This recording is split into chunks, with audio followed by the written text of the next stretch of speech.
কি গো দিদি, কি করছো? এই গো, কি আর করব, কাজ করছি। আজকাল দেখছি তোমার বিটি খুব ভিডিও বানাচ্ছে। হ্যাঁ, তো তোমরা ফলো করো না? ফলো করে দিবে। দেখো না কত সুন্দর ভিডিও বানায়। সবার দ্বারা ওরকম ভিডিও বানানো হয় না। হ্যাঁ, ভিডিও তো ভালো করে, কিন্তু ফটো কেটে ছাড়ে। সারাদিনে কত যে ফটো ছাড়ে তার কোনো ঠিক নাই। হ্যাঁ, তো তুমি লাইক করতে পারো না? কত সুন্দর দেখতে লাগে বলো তো। হ্যাঁ, কিন্তু তোমার বিটি যে ছোট ছোট জামা কাপড় পরে। আরে আমি এই কিনে দিনছি, আর ওকে বলে দিনছি যে তুই যা পছন্দ তুই সেটাই পর। এই সমাজ আর চারটে লোক কি বলবে, তোর মা না তাদেরকে একাই দেখে নিবে। তোমার কিছু সমস্যা হয় নাকি আমার মেয়ে ছোট ছোট জামা কাপড় পরে বলে? না না না, আমার কোনো সমস্যা নাই। আর তাহলে ঠিক আছে, বসো বসো। হ্যাঁ হ্যাঁ, এই বসছি। দিদি, একটি কথা বলবো? হ্যাঁ বলো। তুমি যা বলো আর না বলো, তুমি কিন্তু তোমার বিটিকে কেটে বিশ্বাস করো। এত বিশ্বাস ভালো লয়। বিশ্বাস করি মানে চোখ বন্ধ করে বিশ্বাস করি, কারণ আমি জানি আমার মেয়ে কোনোদিন কিছু ভুল কাজ করতেই পারে না। আর যদি কোনো কিছু ভুল কাজ করে ফেলে তাহলে সবার আগে এসে আমাকেই বলে। বাবা দিদি, তুমি যা সব ক্রিম মাখছো সব তোমার বিটি কিনে দেয় নাকি?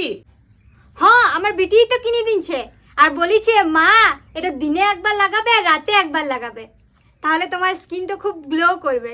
তোমার বিটি যা ঘুরে বেড়াচ্ছে, আজকে আসানসোল, কাল দুর্গাপুর, আবার পরশু দীঘা। হ্যাঁ, তো ঘুরবে না? ও নিজে টাকা ইনকাম করছে, নিজের টাকায় ঘুরছে। তোমার মেয়েটাকে দেখো কেন, এত বড় হয়ে গেল, 1 টাকা ইনকাম করছে কোনোদিন? সেজন্যই তো ঘরেই থাকে, কোথাও যায় না ঘুরতে। বিয়ে শাদি দাও, বয়সে তো হঙ্গলো অনেক, আর কতদিন এমনি করে রাখবে? এ বাবা দিদি, তুমি কি বলছো? বিয়েটা তো ও করবে, ও যখন মন হবে ঠিক করবে। হ্যাঁ, কিন্তু ততদিনে একটি ভালো ছেলে খুঁজে রাখো। এ বাবা দিদি, আবার একই কথা বলছো?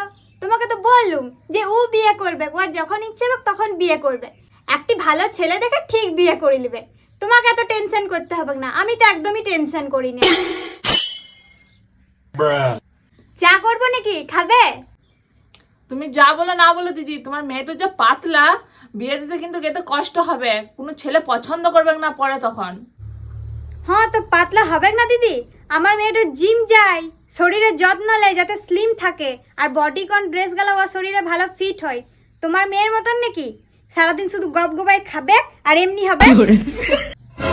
হ্যাঁ, আর তোমাদের ঘর যে জন্য এলুম, বলছিলাম কি তোমার বিটির নিয়ে তো অনেক কিছুই শুনলুম। হ্যাঁ, যা শুনিছো শুনিছো, তোমার কাছে রাখো।